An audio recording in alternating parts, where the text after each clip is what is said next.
Pessah est l'une des 3 fêtes de pèlerinage du judaïsme, au cours de laquelle on célèbre l'exode hors d'Égypte et le début de la saison des moissons de l'orge. Elle commence le 14 Nissan à la tombée de la nuit, et cette année, ce sera ce soir, et dure 7 jours en terre d'Israël, 8 jours en dehors, dont seuls les 2 premiers et les 2 derniers sont totalement fériés.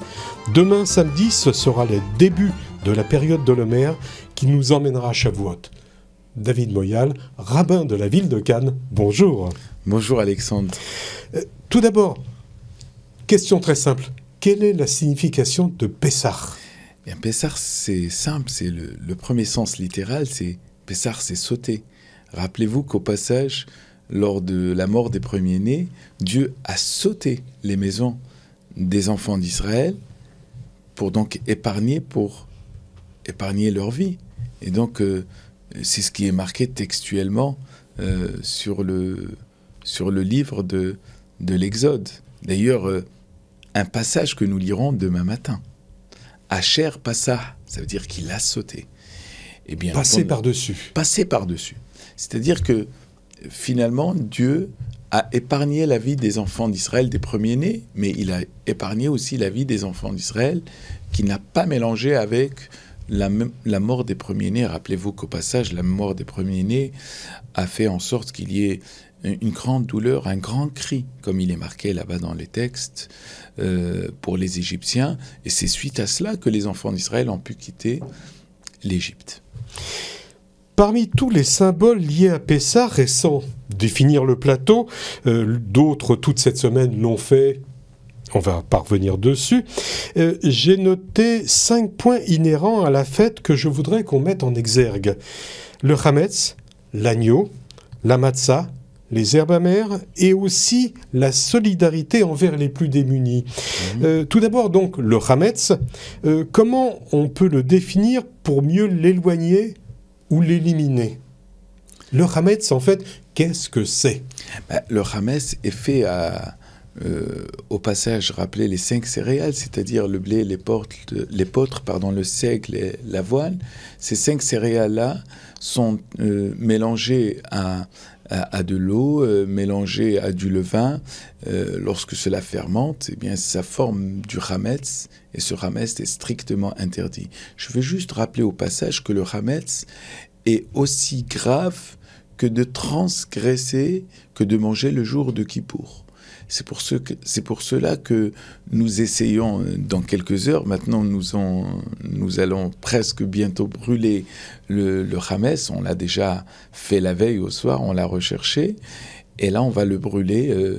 Et je veux encore, tant qu'il reste peut-être un petit moment, rappeler à nos chers amis auditeurs et auditrices qu'il faille absolument ne pas le posséder. Le chametz, il ne suffit pas de l'avoir, il ne faut pas bien sûr le manger, il ne faut pas le posséder. Et ce qui voudrait dire le posséder, c'est-à-dire le posséder pendant la fête de Pessah. Et c'est pour ça que nous avons mis en place ce pouvoir. La vente du chametz. La vente du chametz. Vous avez encore un petit moment, quelques instants, à appeler vos rabbins consistoriaux, que ce soit à Nice ou à Cannes, pour vous pouvoir vous débarrasser, pour ne pas le posséder. Donc le chametz, en somme, et cette partie-là qui gonfle, qui enfle en même temps, et que la Torah veut totalement nous interdire pendant cette période que vous avez d'ailleurs rappelée pendant les 8 jours en ce qui nous concerne. Donc le pain, parce qu'effectivement... Mais le pain, ça gonfle. Le pain fait à base de ces 5 céréales est strictement interdit. Alors la bière, par exemple, aussi, parce qu'il y a de l'orge à l'intérieur. La bière, le whisky, tout ce qui est fait à base de ces 5 céréales est strictement interdit. Nous verrons peut-être plus tard que ces 5 céréales utilisées autrement vont servir, par exemple, pour la fabrication de la matzah, mais avec des règles beaucoup plus strictes. Et sans levain, bien entendu. Et sans levain. Des sages disent aussi qu'en dehors du chametz matériel, Pessah est l'occasion d'éloigner de soi un chametz spirituel. Qu'est-ce qu'ils entendent par là ? En fait, le chametz est lié, comme il est marqué là-bas, il est lié au Yetzer Hara, c'est-à-dire aux mauvais penchants. Les mauvaises pensées. Les mauvaises pensées, c'est ce qui gonfle, c'est ce qui enfle en nous, c'est ce qui nous fait... C'est ce qui nous mine. Ce qui nous mine, mais ce qui nous fait surtout être souvent dans la réaction et pas dans la réflexion. Ça, c'est le Hametz. Et vous savez que Pessah, c'est une nouvelle saison qui arrive. Nous allons aussi, peut-être faudrait-il le rappeler, nous changeons de saison à partir de demain matin. Donc, qui dit changement de saison aussi, changement de comportement. Le Hametz, brûler le Hametz, il ne suffit pas de le brûler matériellement. Il faut aussi se débarrasser de mauvaises habitudes que nous avons. Et c'est peut-être l'occasion à Pessah.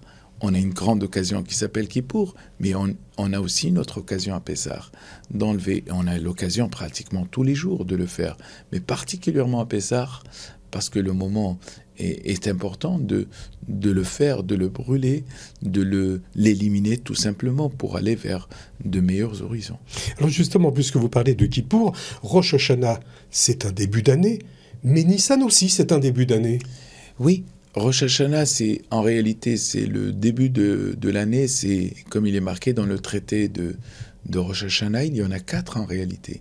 Et le premier mois de l'année juive, c'est le mois de Nissan, alors que le mois de Tishri, où est célébré Rosh Hashanah et entre autres Kippour et Sukkot, ce n'est que le 7e mois de l'année. Le premier mois de l'année qui fait en même temps référence au printemps. Renouveau. Le renouveau. Donc c'est pour ça que... L'homme repart. L'homme repart, tout à fait. L'homme revit.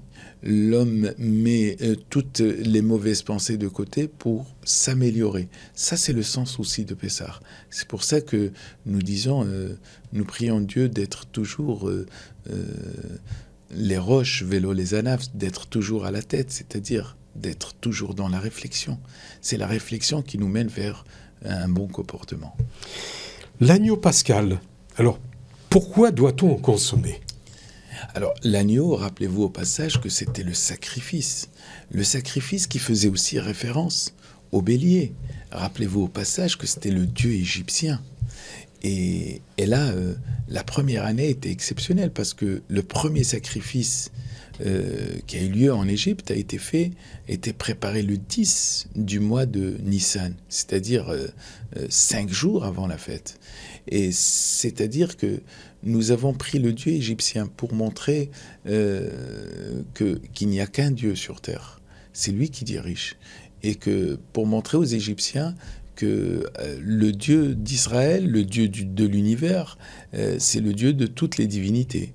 Et donc, on le fait, et en même temps, ce sacrifice nous rappelle la façon dont on le mange, nous rappelle un petit peu la servitude, nous rappelle un petit peu comment on doit se comporter, comment on doit partager. Ça, c'est... L'agneau pascal est assez particulier parce que nos sages disent là-bas qu'il était consommé jusqu'au milieu de la nuit, il a été brûlé. Il était aussi consommé avec les herbes amères. Il était consommé avec les herbes amères parce qu'il n'y a pas juste de la joie. Parler que de la joie sans parler de la servitude, sans parler de la tristesse qui a mené justement à cette joie. Parce que quand on prend que la joie et on oublie la tristesse qui a eu lieu auparavant, ben on finit que retenir la joie et on finit par oublier complètement l'histoire. C'est pour ça que la Torah nous rappelle l'amertume, les herbes amères qui étaient consommées avec cela. De nos jours, malheureusement, depuis que le temple n'existe pas, on ne consomme plus d'agneau, proprement dit, l'agneau pascal. Et bien sûr que dans les maisons... il n'y a plus de sacrifice, Il n'y a plus de sacrifice, en réalité. Donc c'est devenu l'agneau qu'on va manger, c'est un symbole, simplement. C'est un petit symbole. Alors, il faut vraiment surtout que ce soit un petit symbole, parce que l'agneau pascal est représenté par la ficomène, par le bout de matzah que l'on mange à la fin du repas. D'ailleurs, l'agneau pascal... Celui qu'on glisse sous la table. Complètement, celui qui est caché, tsafoun. D'ailleurs, je rappelle au passage que l'agneau pascal est mangé pratiquement à satiété. C'est-à-dire que c'était pas... on ne le mangeait pas pour se remplir, excusez l'expression, la panse, mais on le mangeait presque à la fin du repas. C'est-à-dire que c'était un aliment qui était là pour nous rappeler une histoire et pas pour fêter l'histoire. Rappeler l'histoire, c'est la rappeler avec ses lacunes, et puis la rappeler avec ses difficultés, de la difficulté à la joie, de l'obscurité à la lumière. C'est d'ailleurs ce que nous disons le jour de Pessah à travers la Haggadah. La matzah, à présent, son origine vient de l'Exode. Les Hébreux, en quittant l'Égypte, n'avaient pas eu le temps de laisser le pain levé. Les ingrédients de la matzah sont la farine et l'eau, tout simplement. Mais il y a aussi, David, d'autres céréales que le blé qui peuvent être utilisées pour élaborer justement la farine. Oui, bien sûr qu'il y a d'autres céréales. Rappelons juste au passage que le blé est pratiquement la meilleure des céréales. Au passage, l'orge, par exemple, lui, a une maturité beaucoup plus rapide. Le blé, lui, a une maturité qui va pratiquement jusqu'à la fête de Shavuot. Donc c'est pour ça que nous prenons le blé. Et bien entendu, de nos jours, il y a beaucoup de sortes de blé. Vous avez des types de 55, 45, 65. Je ne suis pas là pour donner un cours de botanique concernant ce blé, cette céréale. Mais en tout cas, ce que l'on sait, c'est qu'il y a des règles. Et il y a des règles assez strictes pour fabriquer la matzah. Il faut tout simplement que celle-ci ne lève pas. Mais au demeurant, la matzah est faite avec de la farine et de l'eau. Mais il n'y a pas de levain. Donc on peut faire une matzah avec de l'orge, de l'avoine, du seigle et de l'épeautre. Complètement. Ça reste de la même manière que ça reste des céréales plus qu'interdites, mais mélangées surtout au levain et au temps. Parce que le temps aussi permet à une pâte de ne doit pas fermenter, en fait. Ne doit pas fermenter, tout simplement. Et on a un temps très défini qui est de 18 minutes maximum. Oui, c'est dans certains cas 18 minutes, mais vous avez par contre des matzot, ce qu'on appelle les matzot shmurot, c'est-à-dire toutes ces matzot qui sont préservées, gardées depuis la moisson et jusqu'à pratiquement la cuisson totale, et là où tout est fait à la main, parce qu'aujourd'hui nous avons beaucoup de matzot qui sont fabriqués avec des robots. Il y a aujourd'hui la matzah, d'ailleurs celle qui va sur le seder, celle-ci est fabriquée à la main, et c'est sur cette matzah que nous faisons la prière, et c'est celle que nous mangeons avec une certaine quantité. Bien sûr qu'il y a un temps très réglementé, et puis il y a surtout il y a plusieurs personnes qui manipulent entre l'eau qui doit être puisée la veille, et qui doit être reposée. Voilà, reposée, ne pas dépasser une certaine température. Bien sûr que la matzah n'est pas si simple. C'est pour ça d'ailleurs, au demeurant, que l'on ne vend pas la farine, parce qu'en soi la farine n'est pas interdite. J'ai connu à une certaine époque où on fabriquait soi-même les matzot shmurot. Ils étaient fabriqués d'ailleurs la veille de Pessah, mais là aujourd'hui je crois que nous n'avons pas cette connaissance suffisamment aiguë. Pas le temps non plus. Hein. Et puis il y a le temps, et puis il y a surtout la connaissance et le savoir de bien manipuler cette pâte pour qu'elle soit légitime au niveau de la consommation. David, il y a aussi les herbes amères, maror en hébreu. C'est l'un des principaux éléments du plat du seder, ainsi que l'un des trois grands symboles. Elle rappellerait l'amertume de la vie lors de l'esclavage en Égypte. On en a parlé un tout petit peu tout à l'heure. Quel type d'herbe doit-on mettre sur le plateau ? Alors, il y a plusieurs herbes. On parle de Qu'est-ce que ça veut dire maror déjà ? Maror, le mot maror signifie en hébreu mar, qui veut dire amer. Il faudrait prendre des laitues qui soient amères. Et non seulement qu'ils soient amers, mais il faut aussi prendre certaines salades qui soient vertes, bien sûr, qui soient dépourvues d'insectes et de vers. Et là, c'est important. Et on peut prendre aussi des racines, comme par exemple le réfort. Par exemple, nos frères Ashkenaz le font. On a aussi l'habitude de prendre, par exemple, des endives, parce qu'elles sont facilement nettoyables. Et ça, c'est important de prendre, par exemple, ce qui est facilement nettoyable. Parce on peut prendre du persil ? C'est aussi un petit peu difficile. Mieux vaut prendre des salades comme nous avons la romaine, par exemple, qui doit être bien nettoyée, bien lavée. Et nous avons aujourd'hui, par exemple... Celle qu'on envoie par-dessus la fenêtre. ou celle qui est aujourd'hui pratiquement nettoyée, qui est vendue en sous-vide, et qu'il faille un petit peu nettoyer, renettoyer à mon sens une deuxième fois, parce que... Justement, alors comment on les nettoie très rapidement? Alors, avec un petit peu de vinaigre? Un petit peu de vinaigre. Il y a ceux qui les lavent même avec du savon pour bien le nettoyer, pour faire tomber éventuellement quelques insectes ou quelques vers qui pourraient éventuellement se coller à ces laitues. Et c'est important parce que là, on accomplit une mitzvah et on récite une bénédiction. Il faut surtout ne pas consommer en mangeant quelque chose qui est strictement interdit par la Torah, la consommation d'insectes et de vers. Et je rajouterais tout simplement au passage qu'à l'époque du Temple, l'amertume était tellement si forte qu'on était obligé de l'adoucir un petit peu dans ce qu'on appelle la haroset. La haroset, rappelez-vous, c'est ce qu'on met, on mélange avec un peu de vin, et on en trempait un petit peu pour couper un petit peu l'amertume. C'est ce qui rappelle un peu le mortier.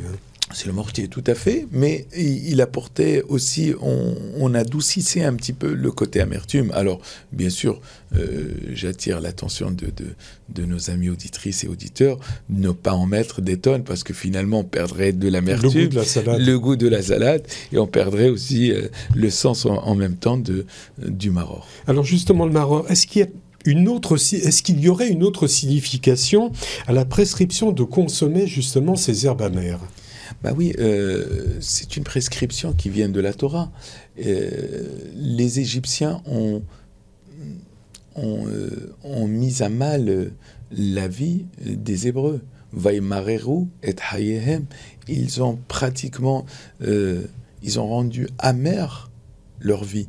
Et donc, comme je le disais tout à l'heure, se rappeler que de la joie, on finit par oublier la fête.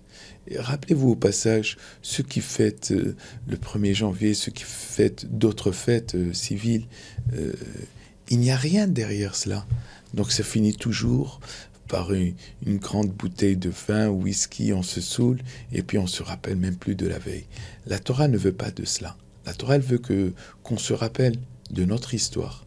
Le seul et unique moyen d'être aussi dans la réflexion, c'est de se rappeler aussi de l'amertume, avant d'être dans la joie. Le 6e point de ma présentation évoquait une des lois de Pessah, l'appel à la solidarité envers les plus démunis en offrant le nécessaire de la fête.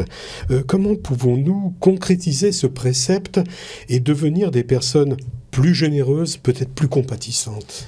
Alors, je veux juste rappeler au passage que notre communauté, tous les ans, notre ville, le consistoire de Cannes, contribue énormément à cette solidarité par les paniers de Pessah que nous avons distribués très très très largement et dont l'appel a été plus que entendu.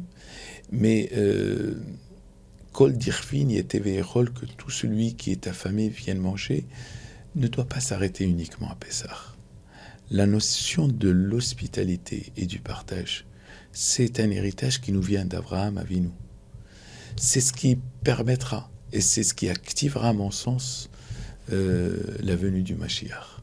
C'est-à-dire que le partage, savoir que son frère est à l'extérieur et ne pas passer la fête dans une forme de dignité, et on lui ouvre sa maison, on lui ouvre sa table. C'est vrai que c'est difficile parfois d'ouvrir sa table, sa maison. Et la porte doit rester ouverte, de toute façon. La porte, elle reste ouverte, mais c'est juste la porte. Il faut qu'il y ait la grande porte qui soit ouverte, celle du cœur. Celle du cœur doit tout le temps rester ouverte. Et je veux aussi saluer notre communauté qui, tout le temps, répond avec une très grande générosité s'agissant de bien sûr, les temps ont changé aujourd'hui. On offre plus facilement des sédarim. Nous avons plusieurs sédarim qui sont offerts de partout. Et c'est vrai que c'est une fête de famille. Parfois, il est plus simple d'inviter quelqu'un dans un séder, d'abord pour lui permettre aussi de garder sa dignité, pour qu'il ne soit pas vu.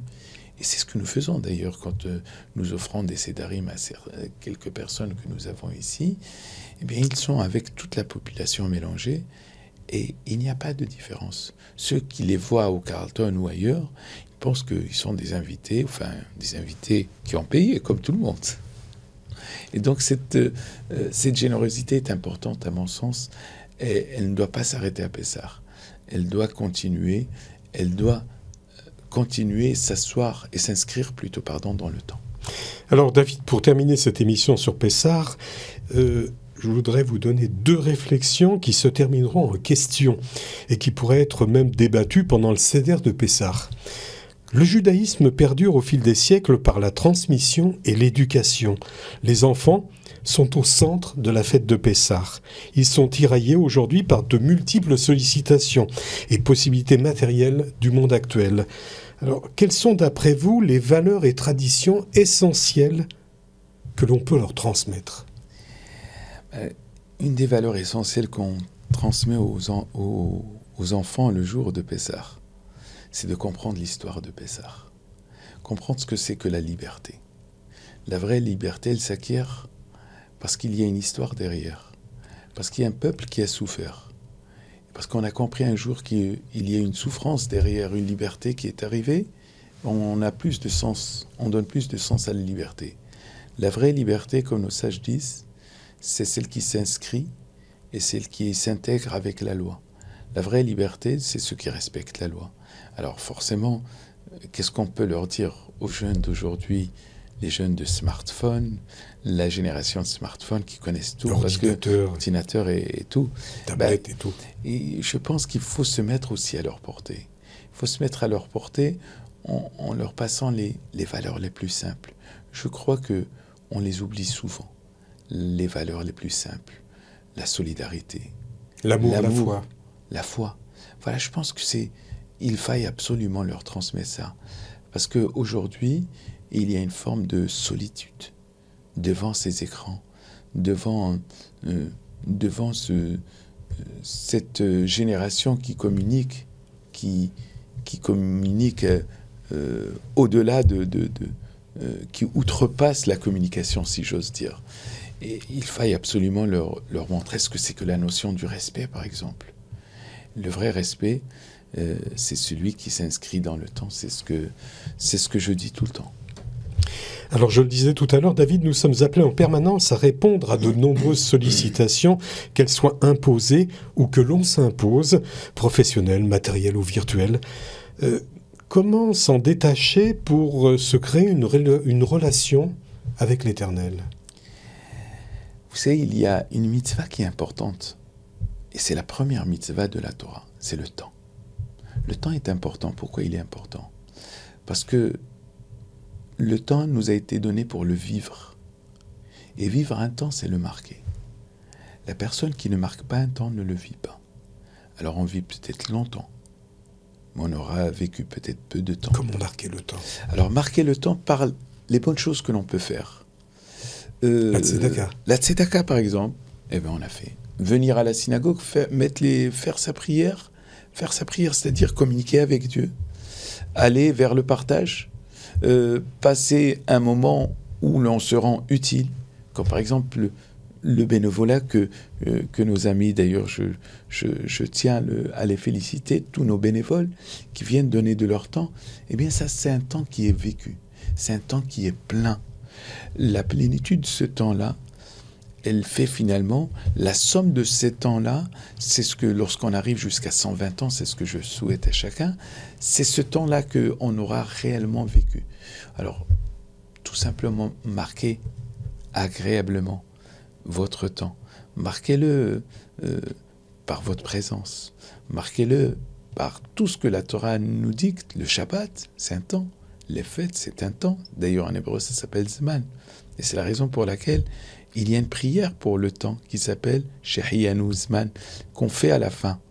On ne la met pas ni au début, ni rien. Parce que le temps, c'est nous qui lui donnons la direction.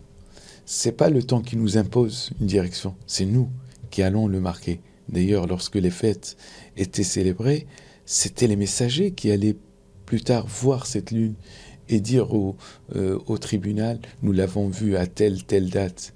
Et en fonction de ce qui était rapporté, le temps était sacré.